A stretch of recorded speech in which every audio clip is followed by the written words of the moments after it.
पेट हमारा खाली है, ये खाली पेट हमें कुछ भी नहीं करने देगा। और मजबूर आदमी फिर कुछ भी कर सकता है।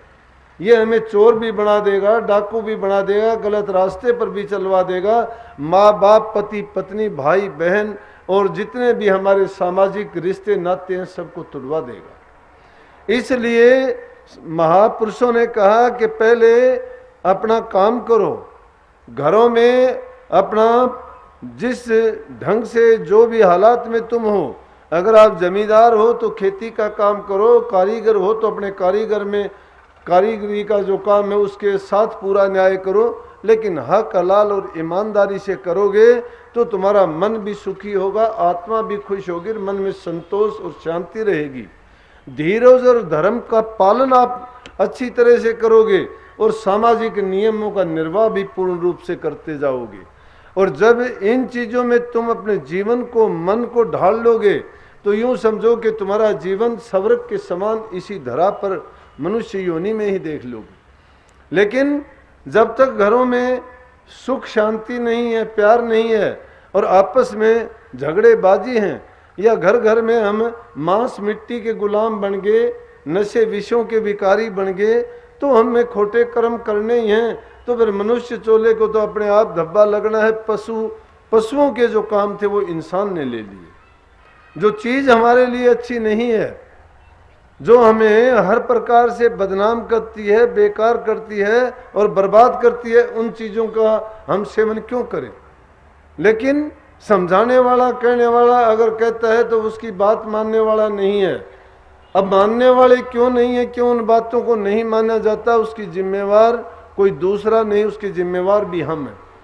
हम जिम्मेवार किस लिए? हम जिम्मेवार इसलिए हैं कि हमने उनको अच्छे संस्कार नहीं दिए। एक नशा ही एक चीज़ देखो कि एक आदमी अगर शराब का, सुल्फे का, अफीम का, भांग का, चर्स का या हुक्का बीड़ी का जिसका गुलाम हो जाता है, इन चीज़ों को करता है। शराब का मानो, हुक्का बीड़ी में तो इतना पैसा नहीं लगता, या और दूसरे नशे हैं जिनमें पैसा लगता है, उसके लिए पैसे की ज़रूरत पड़ेगी। पैसा उसके पास है नहीं, क्योंकि नशा करने के बाद में वो काम नहीं कर सकता। वो पैसा हासिल करने के लिए क्या करेगा, घर में देखेगा घर में पैसे नहीं है, या तो पत्नी के गहनों को बेच के आएगा, या ज़मीन है तो उसको किसी को बेच देगा, गिरवी रख देगा, या किसी को अंगूठा लगा के उधार और ब्याज पे लेके आएगा।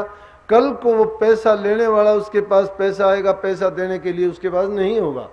वो या तो उसकी ज़मीन को हड़प लेगा, उसके गहनों को हड़प लेगा और उसको नंगा और भूखा करके छोड़ देगा। अब एक चीज़ के कारण तन की बर्बादी हुई, क्योंकि अच्छा खाना पीना तो रहता ही नहीं है। जो आदमी नशे करता है, ऐसी चीज़ों में जो बर्बाद होता है, उसका खाना पीना क्या रहेगा, खाने का उसका टाइम नहीं है, अच्छा स्वास्थ्य नहीं है, वहाँ पे कोई चीज़ नहीं है।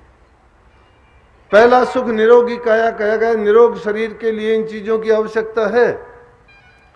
लेकिन जब हमने उसको बर्बाद ही कर लिया, फिर क्या होगा कि धन के अभाव के कारण संसार में हमारी बदनामी हो जाएगी।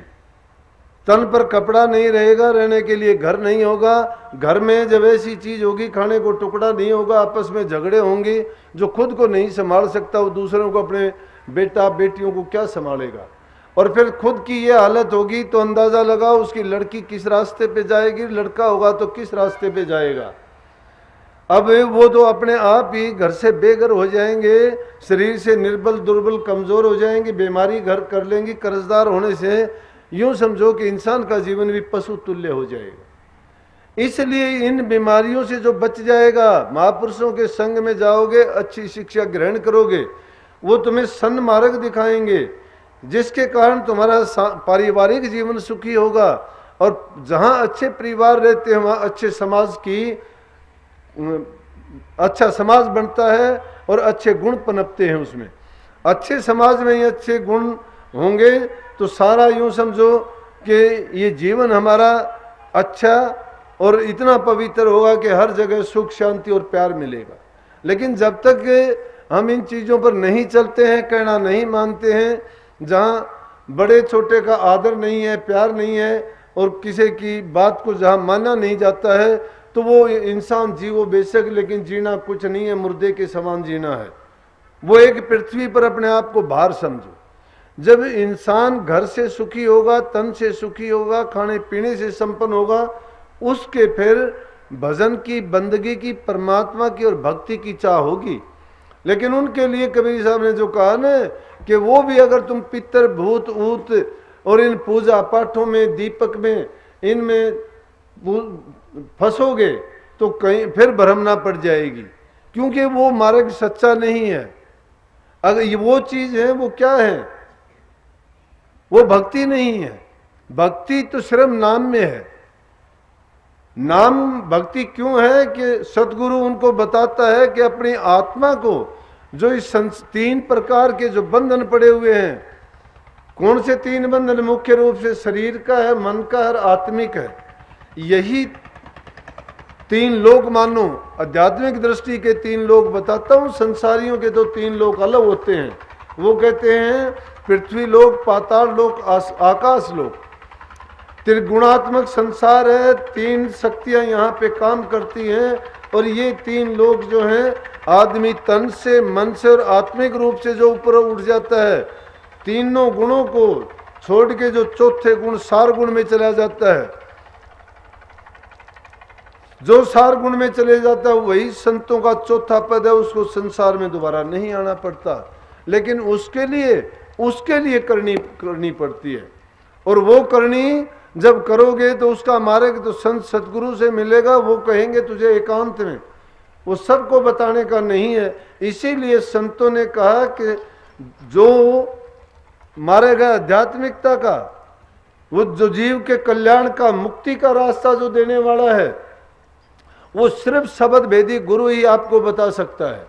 और शब्द भेदी गुरु की महिमा इसलिए गाई गई, गुरु की भक्ति को दर्शाती है वो। और जिस मत में गुरु भक्ति को नहीं दर्शाया जाता, गुरु भक्ति को जो नहीं मानता है, तो यूं समझो कि उसकी मन की कोरी कल्पनाएं हैं और यूं ही भागा दौड़ लगी रहती है। उसकी भक्ति संसारी है, उसकी आध्यात्मिकता की तरफ दृष्टि ही नहीं है। अब धर्म क्या है? धर्म तो अलग अलग हैं। कितने धर्म होंगे?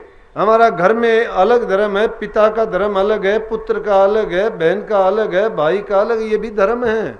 लेकिन हम धर्म छोटे रूप में ले लेते हैं कि जो जिसको मानता है, जिसका जो इष्ट है, वो उसी धर्म का अनुयायी बन गया। बुद्ध को मानने वाले बुद्ध धर्म को कहते हैं, राधा स्वामी को मानने वाले राधा स्वामी कहते हैं, कबीर साहब को मानने वाले कबीर पंथी कहते हैं, दादू साहब को मानने वाले दादू पंथी, जैन धर्म को जैन स्वामी को मानने वाले कहते हैं, महावीर स्वामी को मानने वालों को जैन धर्म कहते हैं। लेकिन वो धर्म नहीं है, वो तो पंथ हो गए। हम पंथाई बन गए, अलग अलग पंथों पर चल पड़े, टेक बांध ली। लेकिन जो आध्यात्मिकता का मार्ग था उसको अपनाने में हिचकिचाहट होगी। और अलग अलग पंथ बनने के कारण हमारी आपस में द्वेष, ईर्ष्या, बुराइयां, निंदा, एक दूसरे को नहीं मानते। लेकिन उन धर्मों के सिद्धांत देखोगे तो कोई धर्म ये नहीं कहता कि तुम मांस मिट्टी खाओ, कोई धर्म आपको नहीं कहेगा तुम शराब नशे करो, कोई धर्म आपको नहीं कहता कि आप उल्टे सीधे चोरी करो, छल करो, बेईमानी करो, कपट करो, दूसरे की निंदा करो, बुराई करो, नहीं कहता।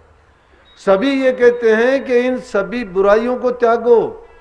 जब सभी ये कहते हैं तो फिर हमारा आपस में झगड़ा क्या है? लेकिन फिर भी हम एक दूसरे की आलोचना क्यों करते हैं कि हम पंथाई बने हुए हैं, धर्म को नहीं मानने वाले। धर्म तो वो है कि जिसमें सभी धर्म समा जाते हैं, जिसमें सभी अच्छे गुण शामिल हो जाते हैं, और वो संत मत की देन है। संत मत में जो ज्ञान दिया जाता है उसमें तप भी, योग भी, सिद्धि भी, हर प्रकार की साधना भी। वो एक चीज से भी ये नहीं कहते कि तुम ये ना करो। अब कुछ लोगों का पहले था आलोचना करने का ये, लेकिन इससे अच्छा, सच्चा और सादा धर्म नहीं हो सकता कि गृहस्थ में रहते हुए, आप सारे काम करते हुए, अपने जीवन को पवित्र बनाते हुए और इसी जीवन को गुरु की भक्ति में लगा के नाम की कमाई करके इसी जीवन में अपने जीवन का पूरा लाभ उठा सकते हो। लेकिन शर्त है कि उसमें अपने जीवन को, अपने मन को, अपने विचार को गुरु के अधीन करना पड़ेगा।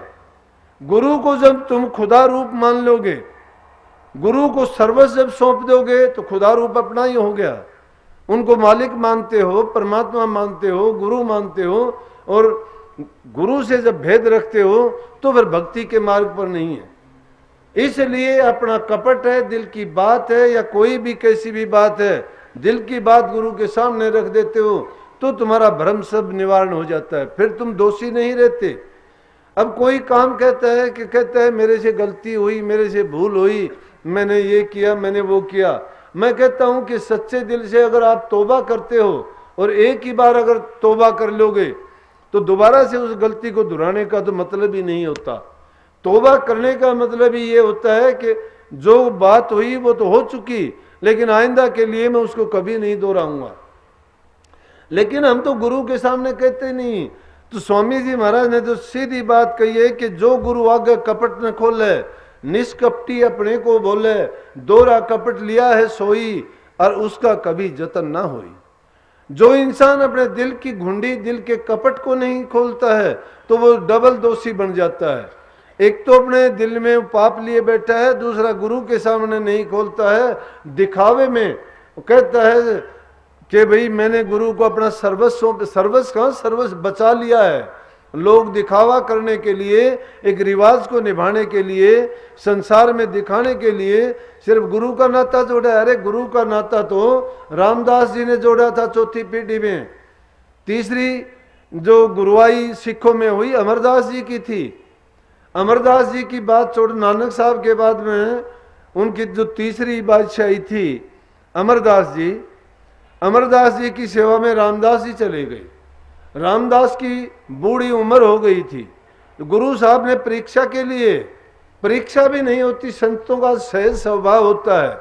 रोजाना की नित्य कार्रवाई में, उनके वचन में, उनकी दृष्टि में, उनके इशारे में, उनकी हर कार्रवाई में जीव की बेहतरी के लिए जो भी होता है किया जाता है या होता रहता है, अपने आप स्वाभाविक रूप से भी होता रहता है। अगर तुम्हें सहज भाव से भी कहते हैं, उसी को अगर तुम सच्चे मानते हो, मंत्र मानते हो, और मानना चाहिए भी, और गलत होगा भी नहीं। वो बात तो कुछ भी नहीं होती, संसारियों के लिए बहुत बड़ी होती है। अभी थोड़ी देर पहले की बात बताऊं, रामफल मास्टर दुबड़धन का है, नाड़ में मेरे साथ रहा था जब मैं भी अध्यापक था। तो क्या था कि आया, आके मेरे पास बैठ गया। अब साथ रहा था तो मैंने औरों से तो ज्यादा ही मेहर करनी पड़ती है। जब आया मैंने पास बैठा लिया, आ जा भाई, प्यार से आता है बेचारा। आके जब बैठ गया मेरे साथ तो एक कोई प्रसाद लेके आया था अंगूर का। मैं कहने लगा ले रामपुर ये अंगूर ले ले। तो बड़ा जोर जोर से हंसने लगा। मैं बोला क्या हुआ? ने बोला जी आपको क्या पता, मैं आज यही कह रहा था कि आज तो महाराज जी मुझे अंगूर खिला दे तो बहुत अच्छा है। मैं तेरे लिए बड़ी बात होगी, लेकिन ये वैसे तो कुछ भी नहीं है, ये बात कुछ भी नहीं है, ये बात बहुत स्वाभाविक है।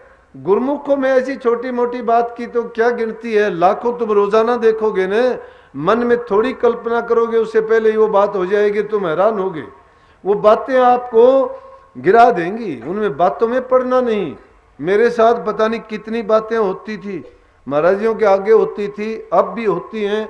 मैं बहुत कम कहता हूँ, लेकिन कह देता हूँ तो कई बार निकल भी जाती है। लेकिन ये बातें कहने की नहीं होती। क्यों नहीं होती कहने की? वो भी सुनो कि उस जीव के अंदर अभिमान आ जाता है। वो सोचता है मैं तो कुछ हो गया, कि मुझे तो कुछ ना कुछ मेरे अंदर शक्ति आ गई कि जिसके कारण मुझे इन चीज़ों का पता चलता है। मैं कहता हूँ वो होता है। अरे संत मत इन चीज़ों को तो ठुकरा के चलता है, ये लूटने वाली चीज़ है, यही तो वो माया का खेल है।